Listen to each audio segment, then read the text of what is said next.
রাজধানী science lab মোড়ে আছেন সহকর্মী জুলিয়া তানহা, সরাসরি তার সাথে যুক্ত হব। তানহা, কিছুক্ষণ আগে আপনি যুক্ত ছিলেন এবং সেখানকার পরিস্থিতি আমরা জানছিলাম আপনার মাধ্যমে। একটু জানতে চাই এখনকার পরিস্থিতি আপনি কেমন দেখছেন এবং তাদের আরও কোনো কর্মসূচি রয়েছে কিনা সেই বিষয়টিও জানিয়ে দেবেন।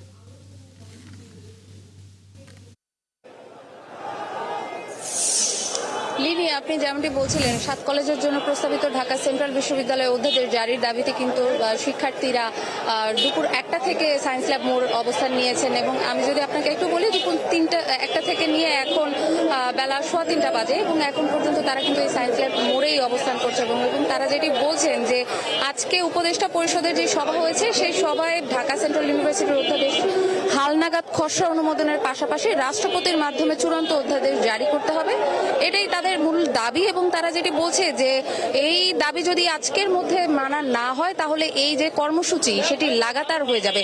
এবং তারা এমনটিও বলছে 4টার সময় উপদেষ্টা পরিষদের বৈঠকের বিষয়ে যে সংবাদ সম্মেলন রয়েছে সেটির ওপরে আসলে তাদের পরবর্তী কর্মসূচির সিদ্ধান্ত নির্ভর করবে অনেকটা। এবং সেখান থেকে যদি ইতিবাচক কোনো সিদ্ধান্ত না আসে তাহলে তারা হয়তো বা যমুনা অভিমুখী একটি পদযাত্রা করার সম্ভাবনা রয়েছে, এমনটি আমাদেরকে জানিয়েছেন। তবে এখন পর্যন্ত সায়েন্স ল্যাব মোড়ে কিন্তু তারা শান্তিপূর্ণ অবস্থান কর্মসূচি পালন করেছেন। তবে যেটি জানিয়ে রাখতে চাই লিনিয়া, এখানে অবস্থান কর্মসূচি পালন করার জন্য সায়েন্স ল্যাব মোড়ে সব ধরনের যানবাহন চলাচল বন্ধ রয়েছে, যার কারণে ভোগান্তিতে পড়েছেন কিন্তু সাধারণ মানুষরা।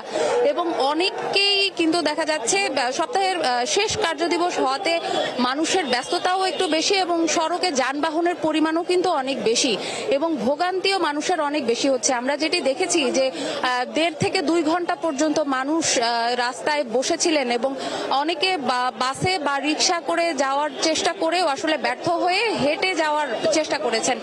এবং এখানে কিন্তু কোনো ধরনের যানবাহনই আসলে যেতে দেওয়া হচ্ছে না, শুধু অ্যাম্বুলেন্স ছাড়া। জরুরি পরিষেবা হিসেবে অ্যাম্বুলেন্সকেই শুধু শিক্ষার্থীরা যাওয়ার অনুমতি দিচ্ছেন, এটি বাদে অন্য কোনো যানবাহন আসলে যাওয়ার সুযোগ পাচ্ছে না। এবং শিক্ষার্থীরা যেটি বলছেন যে তাদের এটি একটি যৌক্তিক দাবি এবং অনেক দিন ধরে তারা এই অধ্যাদেশ জারির জন্য আসলে সংগ্রাম করে যাচ্ছেন বা আন্দোলন করে যাচ্ছেন। এবং তারা যেটি বলছেন যে সবশেষ গেল ডিসেম্বরের 7-8 তারিখে তারা যেই একটি অবস্থান কর্মসূচি পালন করেছেন এবং শিক্ষা ভবন অবরোধ করার মতো একটি কর্মসূচিও তাদের কাছে ছিল, তখন কিন্তু সরকারের পক্ষ থেকে আসলে আশ্বাস দেওয়া হয়েছিল যে অধ্যাদেশ জারির বিষয়ে। তারা বলছেন যে আজকের মধ্যে এবং গতকালকেও তারা যে আন্দোলন করেছে এর কারণেও কিন্তু আসলে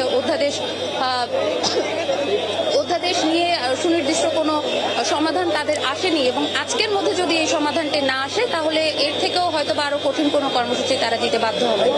লিনিয়া, জুলিয়া তানহা, আমরা দেখছিলাম আসলে সাধারণ মানুষের ভিড় সেখানে এবং ভোগান্তির যে বিষয়টি সেটি আসলে বোঝাই যাচ্ছে। আর আরেকটি বিষয় আপনি বলেছেন যে যমুনা অভিমুখী যাত্রা করার পরিকল্পনা করছেন তারা, শিক্ষার্থীরা করছে। জুলিয়া তানহা, অনেক ধন্যবাদ যুক্ত হবার জন্য।